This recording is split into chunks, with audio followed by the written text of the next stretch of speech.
Assalamualaikum warahmatullahi wabarakatuh. Perkenalkan, nama saya Konita Tila Mutiara Fatimah dari NIM 1152400-177 yang akan mempresentasikan tentang teori kultivasi dari mata kuliah teori komunikasi yang diajar oleh Dr. Mary Frida Trivalupi, MSI. Saya di sini akan menerangkan tentang analisis kultivasi.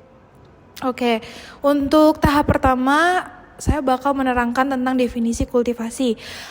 Definisi kultivasi itu teori yang dikembangkan oleh George Gerbner pada tahun 1970 dan 1980-an.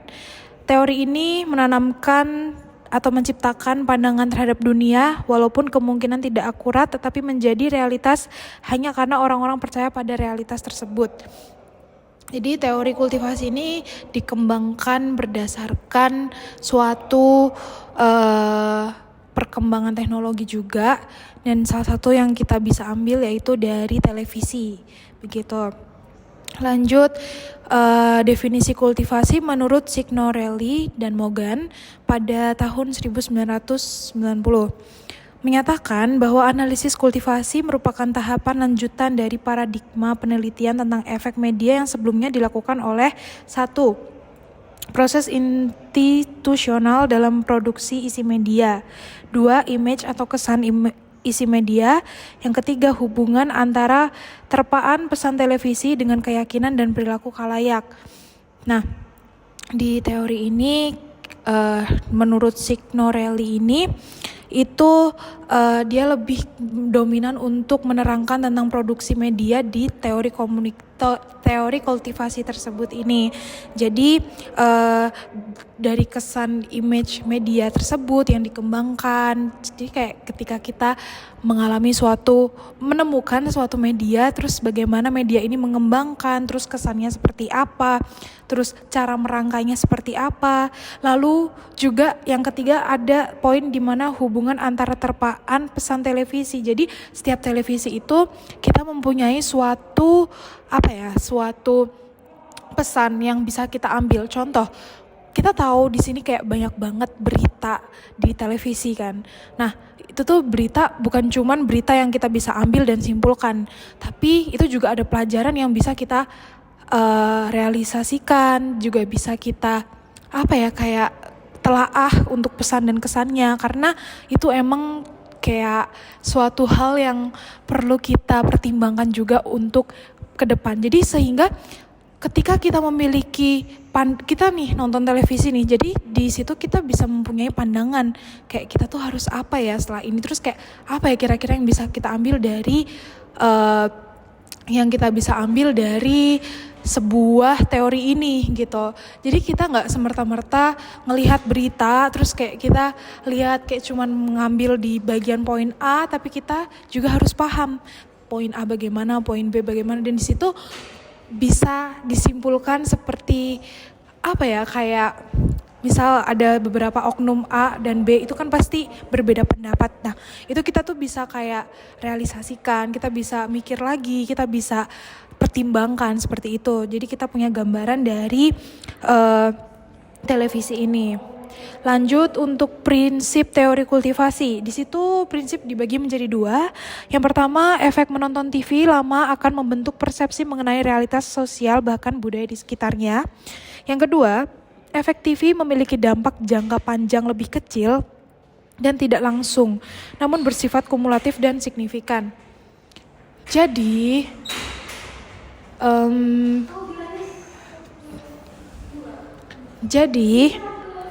efek menonton televisi lama itu akan membentuk persepsi mengenai realitas sosial bahkan budaya di sekitarnya. Itu kayak melalui televisi itu kita tuh kayak bisa gitu loh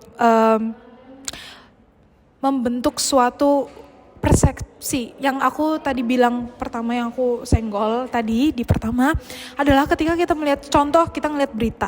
Di berita itu kita tuh langsung muncul persepsi yang dimana kita mikir kayak ini bener gak ya A, ini bener gak ya B, kayak gitu. Karena setiap televisi yang kita lihat itu kan pasti kayak banyak banget bumbu gitu, kayak gak mungkin ada suatu hal aja yang bikin kita kayak percaya suatu hal itu. Karena contoh juga, selain berita, kita juga bisa nonton misalkan sinetron. Kita pasti bisa bisa mengambil persepsi dari situ, karena kita jadi tim dong, kayak misalkan kalian tuh tim A dan tim B kayak gitu kan. Itu yang bikin kita berpikir persepsi di situ.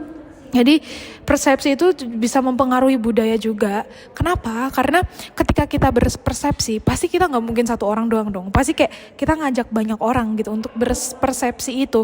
Kayak contoh, aku punya temen, aku bakal bilang ke temen aku kayak, kamu tahu ini nggak? Kamu tahu itu nggak? Kayak gitu. Terus aku kayak mikir dong, kayak di situ kita kayak adu argumentasi gitu, persepsi yang berbeda, sehingga kita menyatukan sebuah persepsi itu, di mana kita kayak berarti kayak gini nih, yang gini kayak gitu.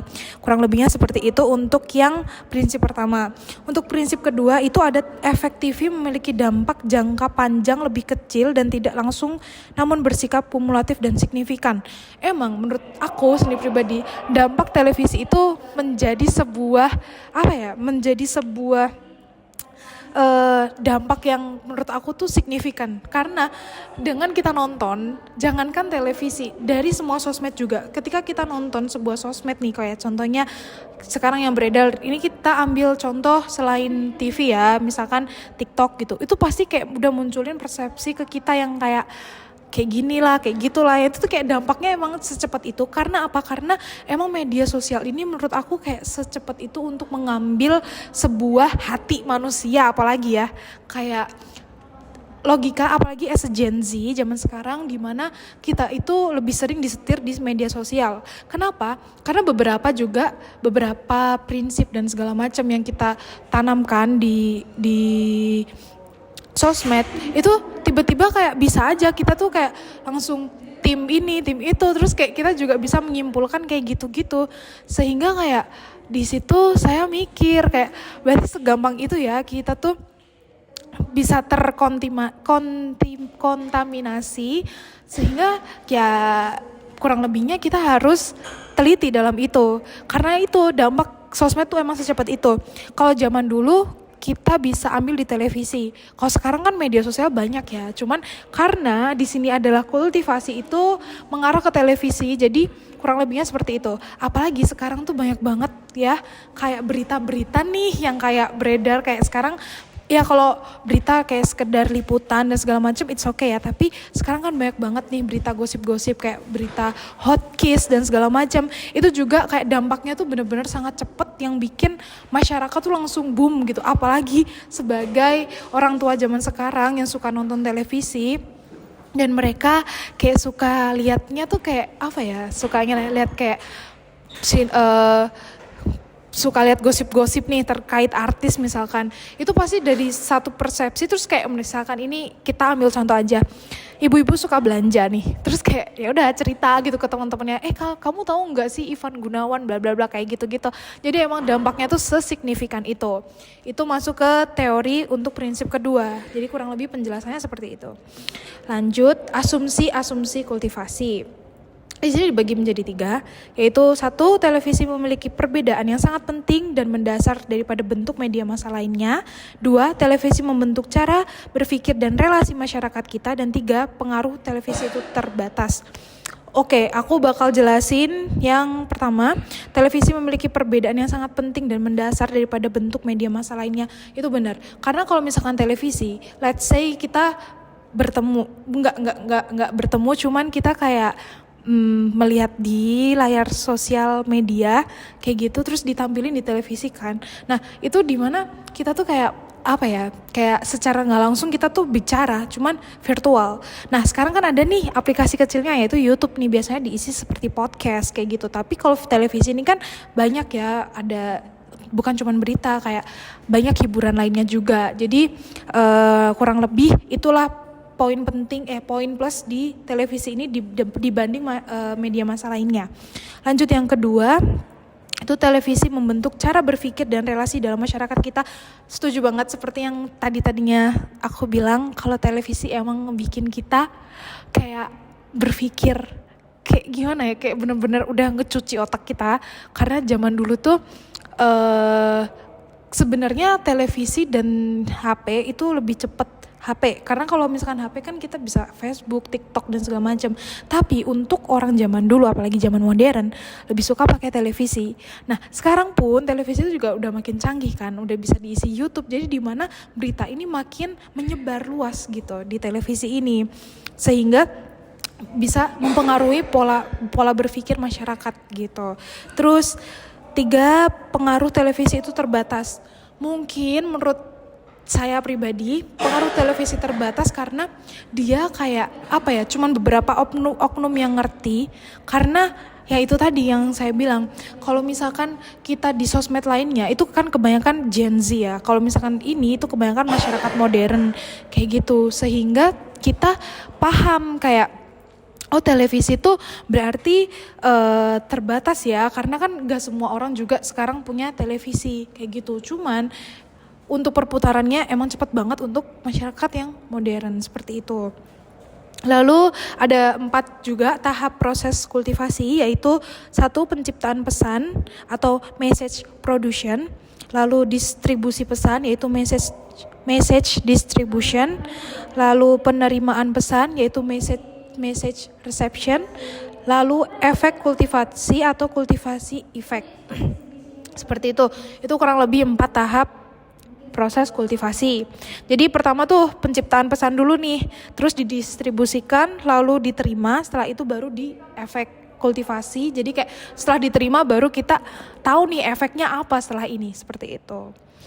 Lanjut, teori kultivasi sebagai teori krisis di mana mengkritik dominasi media, menganalisis kekurangan serta meningkatkan kesadaran. Sehingga ketika kita sudah menganalisis kekuasaan media ini, tuh kita bisa meningkatkan kesadaran masyarakat kayak gitu. Kurang lebih kita ambil sisi positif di sini, yang televisi adalah misalkan berita yang positif gitu. Itu tuh kayak bisa meningkatkan kesadaran gitu loh. Jadi kayak mungkin untuk beberapa masyarakat yang kurang bisa untuk sadar gitu kan, ketika dia melihat berita dan segala macam, dia bisa bisa terpengaruh, bisa sadar karena pengaruh dorongan nonton media sosial itu. Nonton televisi itu. Jadi televisi ini lumayan berpengaruh menurut aku ya. Berpengaruh untuk masyarakat modern, karena emang masyarakat modern kayak membutuhkan itu. Kayak gitu. Ditambah kan kayak misalkan beberapa yang aku bilang, beberapa oknum dan juga realisasi yang dimana itu tuh banyak banget percepatannya yang ngebikin pikiran kita terbuka, kayak berarti itu si ini ya, si ini itu, kayak gitu. Ditambah kayak ya seperti yang kita tahu, kayak masyarakat modern yang suka nonton televisi juga pasti kebanyakan mereka lebih percaya televisi dibanding HP. Karena kalau misalkan HP itu persentasi benarnya tuh masih simpang siur. Tapi kalau misalkan televisi itu kan kita mikir sempitnya kayak gini, wah ini udah di TV nih, berarti udah di ACC dengan pihak ABC, jadi kayak ya udah aja gitu, kayak berarti relate nih, berarti bener nih, jadi kayak gitu kurang lebih. Itu sih yang yang menjadi sebuah dominan, kenapa segampang itu kita punya secepat itu gitu punya kesadaran, karena dorongan-dorongan itu tadi yang aku sebutin. Itu masuknya yang teori krisisnya. Nah, sekarang aku udah di penghujung, yaitu kesimpulannya adalah media massa memiliki pengaruh besar terhadap persepsi dan perilaku individu. Konsumsi media yang berulang-ulang dapat membentuk persepsi yang tidak akurat. Maka dari itu pentingnya kesadaran kritis dan keterampilan kritis dalam mengkonsumsi media dan pendidikan media yang perlu ditingkatkan untuk membantu individu memahami pengaruh media. Pengaruh media ini sangat penting banget ya guys. Jadi kita harus sangat berhati-hati. Kita nggak boleh kayak secepat itu kemakan berita atau omongan atau segala macam yang kita lihat di media sosial, karena kita nggak pernah tahu tuh kayak di belakang itu tuh ada persetujuan apa, atau mungkin ada berita yang ditambah-tambahin yang kita nggak ngerti selama ini. Karena kita kan kayak menerima nih sebuah beritanya itu secara secara mentah-mentah aja nih, kita nggak tahu nih realnya kayak gimana. Jadi jangan secepat itu untuk kayak mengambil kesimpulan terus terpengaruh dan segala macam. Mungkin kita boleh terpengaruh ya, mungkin kita boleh terpengaruh, tapi kita pikir dulu gitu, kayak jangan segampang itu, karena bisa jadi itu berita bohong. Kalau misalkan itu berita kayak ditambah-tambahin dan segala macam, kan jadinya kitanya yang repot. Maksudnya kita yang repot tuh dalam artian kita yang sibuk sendiri gitu. Contoh misalkan kita ngefans sama suatu artis nih kan, satu artis, terus tiba-tiba kita tahu nih kalau misalkan artisnya tuh bermasalah dan segala macam, itu gampang banget kan kita kayak ke-trigger masalah kayak gitu. Nah, harapanku adalah kayak kita tuh jangan segampang itu menyaring berita itu, karena berita itu belum tentu benar kayak gitu.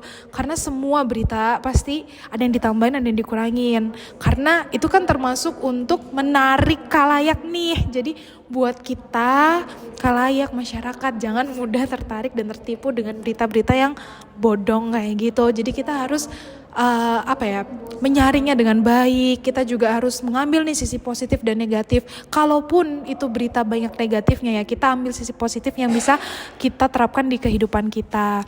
Kurang lebih seperti itu penjelasan teori kultivasi dari saya. Kurang lebihnya saya minta maaf. Terima kasih karena sudah menonton video ini. Dan ya, saya pamit undur diri. Wassalamualaikum warahmatullahi wabarakatuh. Dadah.